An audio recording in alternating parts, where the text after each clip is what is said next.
Hello, hey there, hi. Welcome to SideQuest Queen Gaming, where fun is hardly ever a straight line from point A to point B. My name is Maida. You can call me May.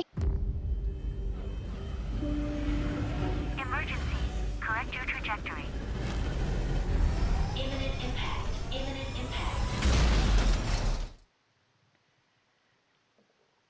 In case you should find yourself hurtling through space and crashing on a barren planet, take a moment to learn from my mistakes. There will be hints, but no big spoilers.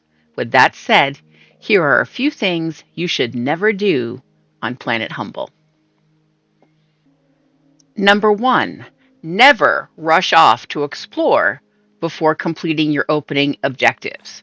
I know it's tempting. You want to go out, you want to see things. But these opening objectives will get you a bigger backpack, a construction upgrade for your multi tool, a larger oxygen tank, and a deconstruction tool, which will be helpful very soon, I promise. Unlike on Prime, it's okay to build an air pod right in the landing area on Humble, along with a few beginning generators. So gather your materials, build your living compartment. It'll allow you to refresh your air, build your first wind turbine, your first drill, and craft your Tier 1 ore crusher. Now that you've accomplished your first tasks, time for number 2. Never leave your base without life-saving essentials. You can keep these in a to-go box by your door. Or, if you're in the UK, in a takeaway box. Always bring 3 iron, 2 titanium, and a silicon, along with water, food, and at least 1 air capsule. This will allow you to build one of these, I call it an air pod, but a living compartment with a door, and you can place these anywhere you want to all along the planet. You can have a whole line of them all along as you go exploring. These will keep you safe. You can also plop one down, hop in to refill your oxygen, and then hop back out and deconstruct it and go along your merry way. The third thing you should never do on Planet Humble is rush around to open all the blue chests immediately. This is especially important if you are close to the next terraformation stage or your inventory is already almost full. Remember that deconstruction upgrade I told you would be important later? Your multi-tool can deconstruct this. Even if your inventory is full, you can deconstruct it and just leave the iron laying on the ground. It won't be a problem, and you can pick it up later if you want it. Because seeing this over and over again is just going to get annoying and be very disappointing. You never want to open an empty container. This will matter less in the beginning because you won't be as likely to travel great distances to explore. Open all the chests that you find near you and use the contents. That's what they're there for. I'm just saying, don't go on a grand exploration looking for all the blue chests you can find.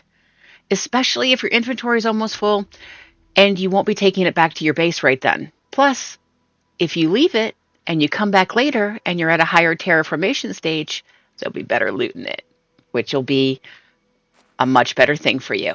As you're out exploring, you're going to be looking for that perfect location for a base, but never build here or here.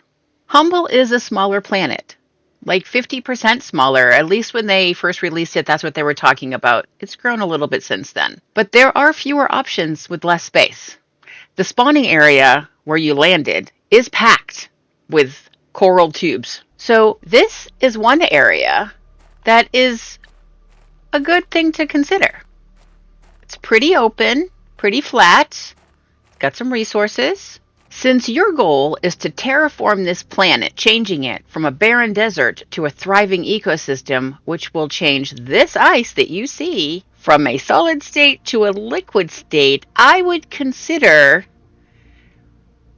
any area that seems, I don't know, how should I say this, lower than other areas to maybe not be fit to build your base. You just never know what might happen.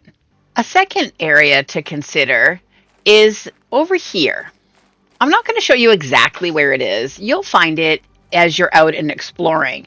But as you can see, there is a large flat area over there. It would be a great place to build. The fifth thing to never do on Planet Humble is just start building your base willy-nilly. You're going to want to do it with some forward thinking, okay? So what I would suggest you do is build in groups of 4 in a 2x2 formation. And sometimes you're going to have problems building in groups. I don't know. Oh, I think it's being blocked by a rock. Now it's working. And sometimes you just got to jiggle it around. I don't know why. It is what it is. This is a 2x2.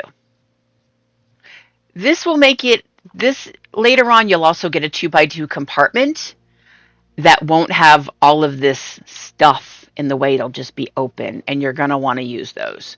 So, and it happens fairly quickly in the game. So you'll be doing that, and you're going to want to be able to stack them. When you're doing your storage, even in the very beginning, you might just start with a 1x1. I mean, a 1x2. That's absolutely fine.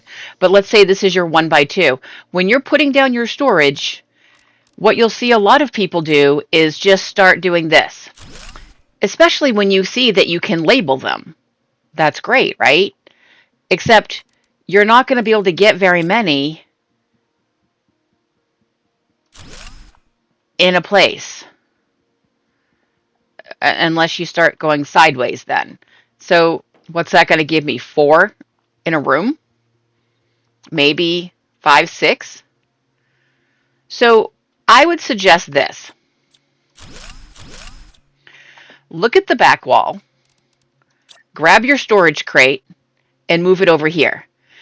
Now, notice that it's green here, which means you can place it. Important to note. However, you can also place it even if it's not green.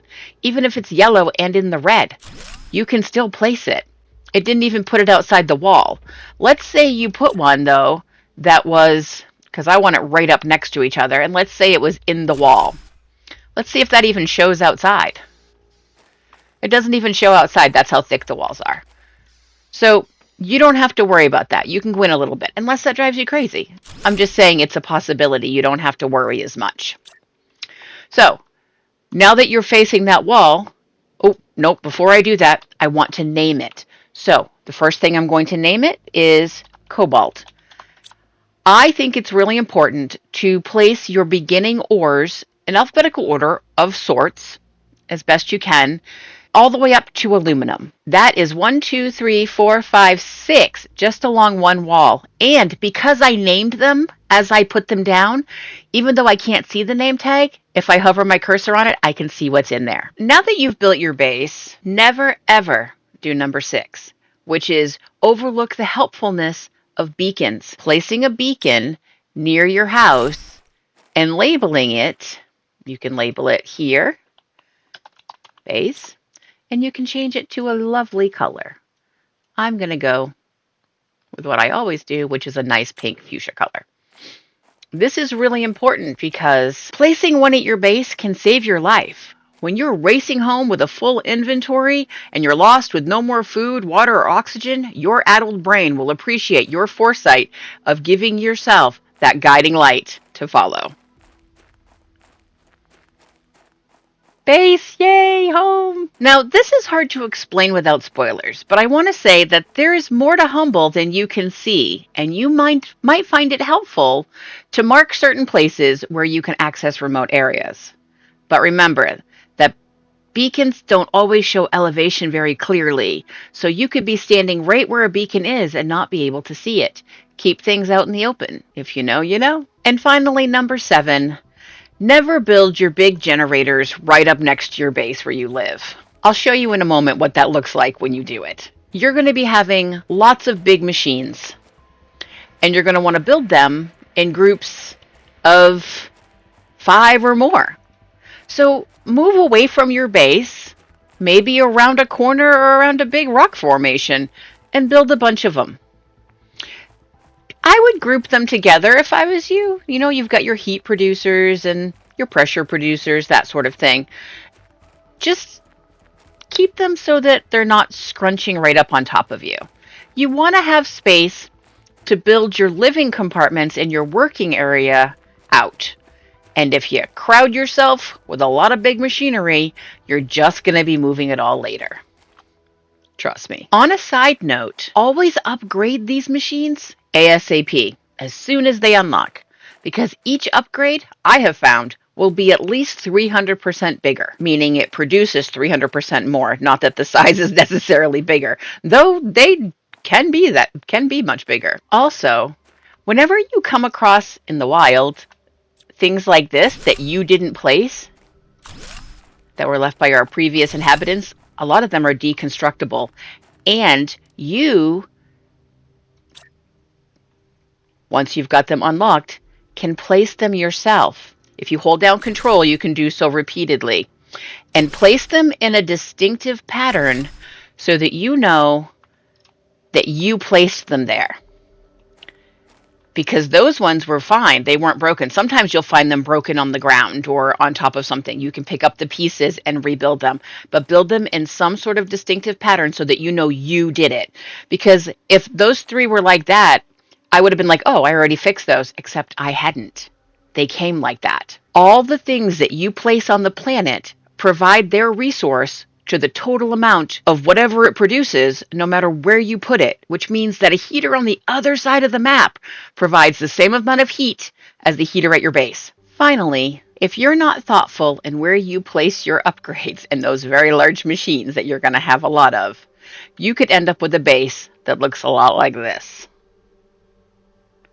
And trust me, you don't want that. If you want to see how I learned what never to do on Planet Humble, you can watch my story from the beginning using the link on the next screen. It's a tale of exploration, misadventures, and wonder. See you there. Hey, thanks for hanging out with me today. Remember, do something fun for you. And like my Grammy always says, don't forget where I live now.